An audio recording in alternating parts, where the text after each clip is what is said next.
अयोध्येत राम मंदिर उभारणीचे स्वप्न साकार झाले आहे. आता कृष्ण मंदिरही उभारले पाहिजे.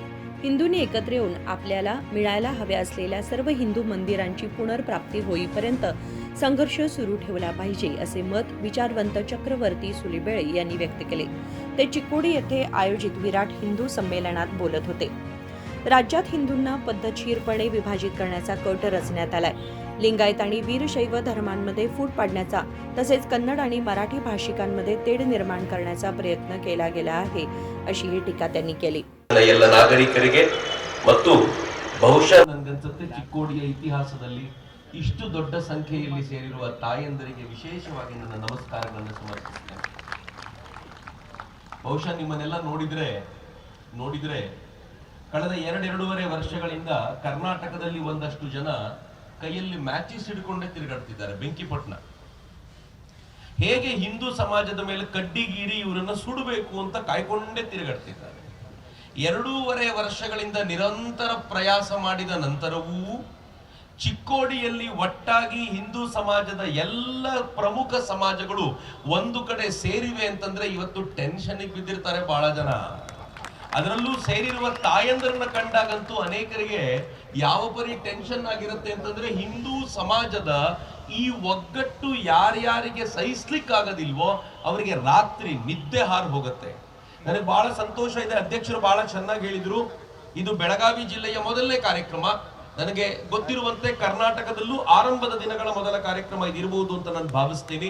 ಇಡೀ ಕರ್ನಾಟಕಕ್ಕೆ ಚಿಕ್ಕೋಡಿಯ ಈ ಸಂದೇಶ ದಿಕ್ಸೂಚಿಯಾಗ್ಲಿ ಅಂತ ನಾನು ಅತ್ಯಂತ ಪ್ರೀತಿಪೂರ್ವಕವಾಗಿ ಹಾರೈಸಲಿಕ್ಕೆ ಇಚ್ಛೆ ಪಡ್ತೀನಿ. ಇದಕ್ಕೆ ಕಾರಣೀಕರ್ತರಾದ ಎಲ್ಲರಿಗೂ ಹೃತ್ಪೂರ್ವಕವಾದ ನಮನಗಳು. ಮಿತ್ರರೇ, ನಮ್ಮನ್ನು ಒಡೆಯುವಂತ ಪ್ರಯತ್ನ ಬಹಳ ದೊಡ್ಡದಾಗಿ ನಡೀತಿದೆ. ಲಿಂಗಾಯತರು ವೀರಶೈವರು ಏನ್ ದೊಡ್ಡ ಪ್ರಮಾಣದಲ್ಲಿ ಗಲಾಟೆ ಹುಟ್ಟಾಕುವಂತ ಪ್ರಯತ್ನ.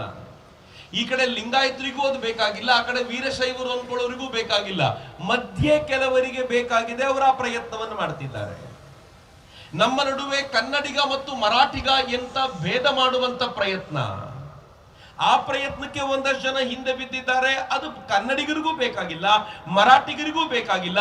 ನಾವು ಭಾರತೀಯರು ಅಂತ ಎಲ್ಲರೂ ಒಟ್ಟಾಗಿದ್ದಾರೆ. ಆದ್ರೆ ಒಂದಷ್ಟು ಜನಕ್ಕೆ ಅದು ಬೇಕಾಗಿದೆ, ಆ ಕಾರಣಕ್ಕೆ ಮಾಡ್ತಿದ್ದಾರೆ.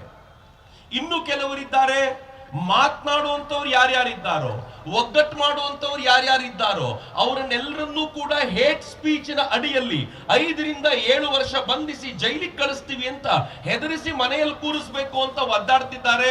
ಆದ್ರೆ ಅವ್ರಿಗೆ ಗೊತ್ತಿಲ್ಲ, ಈ ತರದ ಕೊತ್ವಾಲ್ ನಾಯಕರನ್ನ ಹಿಂದೂ ಸಮಾಜ ಸಾವಿರಾರು ವರ್ಷಗಳಿಂದ ನೋಡ್ಕೊಂಡು ಬಂದಿದೆ. ಇಂಥ ಕೊತ್ವಾಲ್ ನಾಯಕರು ಬಹಳ ಹೊಸತೇನಲ್ಲ. ಈ ತರದ ಹೆದರಿಕೆಗೆ ಬಗ್ಗುವ ಸಮಾಜ ಹಿಂದೂ ಸಮಾಜ ಅಲ್ಲ ಅಂತ ಇವತ್ತಿಡೀ ಚಿಕ್ಕೋಡಿ ಜನ ಏನ್ ತೋರಿಸ್ಕೊಟ್ಟಿದ್ದಾರಲ್ಲ, ಇದು ಇಡೀ ಭಾರತಕ್ಕೆ ದಿಕ್ಸೂಚಿಯಾಗಬಲ್ಲಂತ ಸಂಗತಿ ಅಂತ. ಈ ಕಾರಣಕ್ಕೆ ಇವತ್ತು ನಾವು ಸನಾತನ ಹಿಂದೂ ಸಂಸ್ಕೃತಿಗೆ ಭಾರಿ ದೊಡ್ಡದಾಗಿ ಜೈಕಾರ ಹಾಕಬೇಕಾಗಿದೆ. ಎಲ್ಲಿ ಒಂದ್ಸಲ ನನ್ನ ಜೊತೆ ಜೈಕಾರ ಕೊಡಿ, ಆಗ್ಲಿಂದ ಜೈಕಾರ ಕೇಳಿ ಕಿವಿಗೆ ಮಜಾನೇ ಬರ್ತಿಲ್ಲ.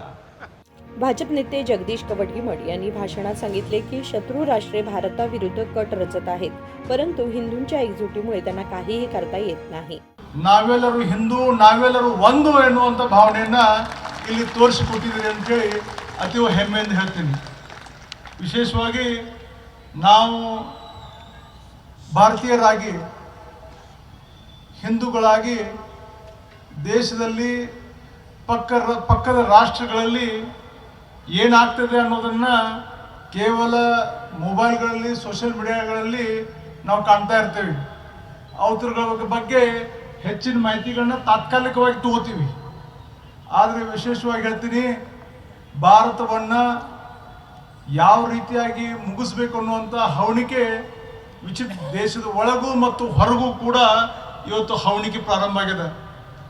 ಇವತ್ತು ಶ್ರೀಲಂಕಾ ತಗೋರಿ, ಇವತ್ತು ನೇಪಾಳ ತಗೋರಿ, ಇವತ್ತು ಬಾಂಗ್ಲಾದೇಶ್ ತಗೋರಿ, ಇವತ್ತು ಮ್ಯಾನ್ಮಾರ್ ತಗೋರಿ, ಇವತ್ತು ಪಾಕಿಸ್ತಾನ ತಗೋರಿ, ಯಾವುದೇ ರಾಷ್ಟ್ರ ತಗೊಂಡ್ರು ಕೂಡ ಯಾವ ರೀತಿ ಭಾರತದ ಮೇಲೆ ಅತಿಕ್ರಮಣ ಮಾಡಬೇಕು ಅಥವಾ ಅಲ್ಲಿದ್ದಂಥ ಶಕ್ತಿಗಳನ್ನು, ಭಾರತ ವಿರೋಧಿ ಶಕ್ತಿಗಳನ್ನ ಯಾವ ರೀತಿ ಹುರಿದಂಬಿಸ್ಬೇಕು ಅನ್ನುವಂಥ ಒಂದು ಶಕ್ತಿಗಳು ಕೂಡಿ ಕೆಲಸ ಮಾಡತ್ತಾವ. ಆದರೆ ದುಃಖದ ಸಂಗತಿ ಏನಂದ್ರೆ, ಅವು ಎಷ್ಟು ಹೊರಗಿನ ಶಕ್ತಿಗಳು ಎಷ್ಟು ಕೆಲಸ ಮಾಡತ್ತಾವು, ಅದಕ್ಕೆ ಪೂರಕವಾಗಿ ಕೂಡ ಒಳಗಿನ ಶಕ್ತಿಗಳು ಕೂಡ ಪೂರಕವಾಗಿ ಕೆಲಸ ಮಾಡತ್ತಾವು. ಆದ್ರೆ ಒಂದು ಮಾತು ಹೇಳಲಿಕ್ಕೆ ಇಷ್ಟಪಡ್ತೀನಿ ಈ ವೇದಿಕೆ ಮುಖಾಂತರ, ಈ ದೇಶ ಮುಂಚೆ ಕೂಡ ಹಿಂದೂ ರಾಷ್ಟ್ರ ಆಗಿತ್ತು, ಇವತ್ತು ಹಿಂದೂ ರಾಷ್ಟ್ರ ಆಗೈತಿ, ಮುಂದೆ ಕೂಡ ಹಿಂದೂ ರಾಷ್ಟ್ರ ಆಗೇ ಇರ್ತೈತೆ ಅನ್ನೋದನ್ನ ಈ ವೇದಿಕೆ ಮುಖಾಂತರ ಹೇಳಿಕ್ಕೆ ಇಷ್ಟಪಡ್ತೀವಿ. ಬಂಧುಗಳೇ, ಇವತ್ತು ನಾವು ಜಾಗೃತ ಆಗಲಾದರೆ, ನಾವು ಒಂದು ವೇಳೆ ಜಾಗೃತ ಆಗಲಿಲ್ಲ ಆದರೆ ಮುಂದಿನ ದಿನಗಳಲ್ಲಿ ನಮ್ಮನ್ನು ನಾವು ಮೈ ಮುಟ್ಕೊಳ್ಳುವಂಥ ಪರಿಸ್ಥಿತಿ ಬಂದೇ ಬರ್ತೈತಿ.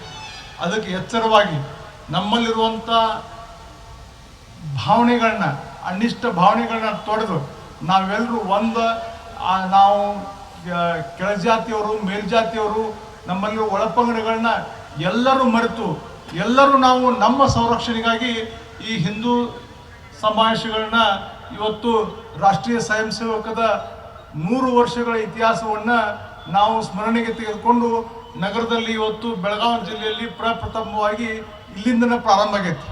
ನಮ್ಮ ಆಶೆ ಹಿಂಗದ, ಇದೇ ರೀತಿ ಇಡೀ ದೇಶಾದ್ಯಂತ ಇದೇ ರೀತಿ ಆಗಬೇಕು. ನಗರದಲ್ಲಿ ಯಾವ ರೀತಿ ಹಿಂದೂ ಒಂದು ಸಾಮ್ರಾಜ್ಯವನ್ನು ನಾವು ಕಟ್ಟುವಂಥ ಪ್ರಯತ್ನ ಪಡಿದೀವಿ, ದೇಶದಲ್ಲಿ ಕೂಡ ಅದೇ ರೀತಿ ಸಾಮ್ರಾಜ್ಯವನ್ನು ಕಟ್ಟುವಂಥ ಕೆಲಸ ಆಗಬೇಕು ಅನ್ನೋಂಥ ಆಶೆಯನ್ನು ವ್ಯಕ್ತ ಮಾಡಿ ನನ್ನೆರಡು ಮಾತುಗಳಿಗೆ ವಿರಾಮ. ಜೈ ಹಿಂದ್, ಜೈ ಕರ್ನಾಟಕ. गरज पडल्यावर दांभिकपणा दाखवणारे अक्षरज्ञान नसलेले लोक अहंकाराने वागले तर हिंदू त्यांना धडा शिकवतील असेही त्यांनी सांगितले. विनोद कोलकार, KMM मराठी, बेळगाव.